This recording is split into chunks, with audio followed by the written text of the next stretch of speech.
Hey guys, what's going on? I hope everyone is having a wonderful day, and if you are new to this channel, my name is Sandra. I am an interior designer. I share my experience in the interior design industry. I'll give out design tips as well as home tips. Today, we're going to be talking about the different types of jobs you can get with your interior design degree. You may or may not be surprised at all these different opportunities, and I low-key wish I would have experimented and just gone to these other types of fields, but that's why I'm making this video and sharing it with you guys in case you are curious, and you may want to buckle up because there's a lot of information I'm going to be throwing at you. So let's get started. I'm going to start with the basic jobs, so feel free to skip towards like the middle or the end.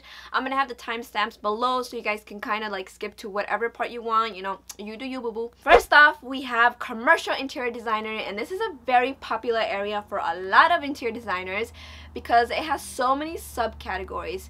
You can find yourself designing healthcare, offices, restaurants, my voice is giving out here, lobbies, gyms, and hotels. I'm not going to get too into this particular field because I feel like it's so broad and every company functions differently, and I did make a video talking about my whole commercial experience, and I go really into depth about the kind of projects and my responsibilities, so feel free to go watch that. I'll have it on the cards here or down below. But as a commercial interior designer, you're basically trained to prioritize function and safety and then design, because you got to make sure you're following codes and everything is functional, and also make sure it's pleasing to the eye. So that's just a little brief summary about commercial. And now we're going to move on to residential, which is another quite popular area for designers. Being in the residential industry, you can find yourself designing the interior of a home, some office spaces, model units. You can also be working with the residential building construction company.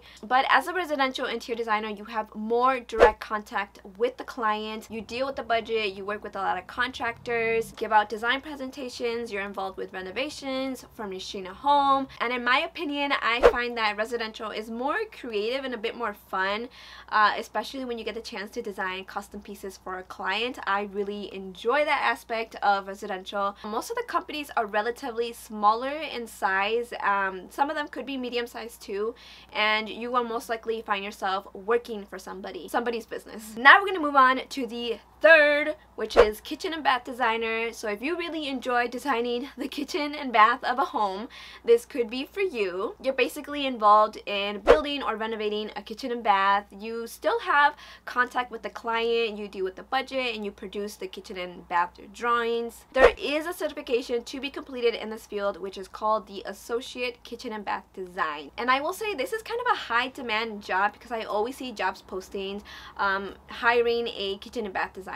And it is really good to get experience and knowledge on exactly how kitchen cabinets are made and the type of requirements that they are, and other things that most people don't really know about kitchen and bath. So home stager is next, and if you like and enjoy more of like the decorating part of interior design and setting up a home, then maybe you can look into being a home stager. So as a home stager, your main responsibility is to arrange the furniture in an eye-catching manner so the potential home buyers can walk into the space and really imagine and see how their potential home could look like. There is no degree required to be in this field, and you will be working with a lot of builders and realtors because their main purpose is to sell these homes. So again, you're decorating and setting up the home to make it feel warm and welcoming so they buy it. Number 5 is exhibition designer, and if you've ever been to a convention and you see all these cool awesome booths, that's what exhibition designers do. I always thought it was super cool to be in this field, and I almost got into it and I didn't. They also design store displays. They also create displays for museums, libraries, galleries, and there are some special requirements to be in the museum part of exhibition designer, so make sure to research that part if you are particularly interested in that. Having knowledge of modular stands is a must, and knowing how to, you know, create these 3D images and drawings, because you are going to be dealing with a lot of custom booths. Everyone is going to have a custom piece. Number 6 is CAD Technician. If you find yourself more into the technical side of interior design and you really enjoy producing all these drawings, then maybe you could be a CAD technician. It is not so much designing. You don't really have to worry about picking out colors, selections, furniture, all that stuff. But in this job, you are going to be using AutoCAD or Revit to produce all these technical drawings. You're going to be working with a lot of 2D or 3D drawings and making sure that everything is detailed and scaled and making sure everything is perfect. These jobs are like almost everywhere. Almost every like medium or like large size companies need a CAD technician because they need someone to just produce the drawings. Moving on to production designer slash set designer. This one is a little bit more kind of like out of the way and a little different than all these other design jobs. But as a production designer, you're basically in charge of creating and producing the visual design for a TV show, a film, a movie, anything in that aspect. To be a production designer, it is not an entry-level position. You basically have to gain experience first and work your way up. And I think learning and kind of taking some classes about that industry of like filmmaking is like pretty useful. Not sure if it's required because you have to work with the director, work with the budget with the producer, research. So let's say the film is taking place in 1950s, you have to research how the interior was back then, create the sketches and design, and some of these production designers hire their own team. Number 8 is interior design blogger. If you find yourself more into writing about interior design and producing the designs, then you could become a blogger. You will of course have to start your website, create an audience. You don't really need a degree to become an interior design blogger. I think you just need to like understand the logistics of interior design.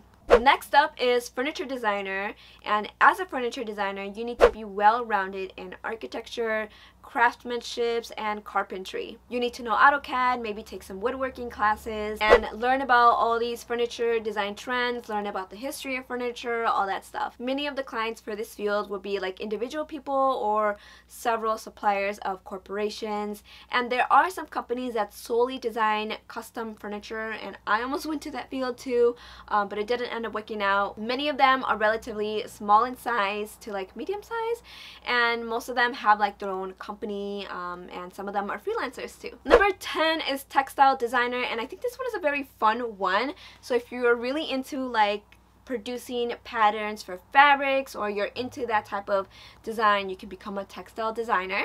As a textile designer, you're basically going to be producing designs for printed fabric, and this fabric can be on furniture or on clothing. Having knowledge of sewing, weaving, graphic design, and line drawing is pretty useful in this field. Bachelor's degree is not required, but many do obtain a bachelor's to learn the process of fabric. And the last one is you can become a freelancer or start your own business if you're kind of tired of working for people or you want to do your own thing. I know there are several resources to becoming a freelancer and selling your services. There's Upwork and Fiverr. Well, those are all the job opportunities you can get with an interior design degree. If you feel like I missed any, please feel free to comment down below and let me know. Thank you guys so much for watching. If you enjoyed this video, I would really appreciate a thumbs up. It really helps me out. And if you like my content, my video, me, feel free to hit that subscribe button and join this amazing fam, and I will catch you guys on next week's video. Bye. It's not for me to say you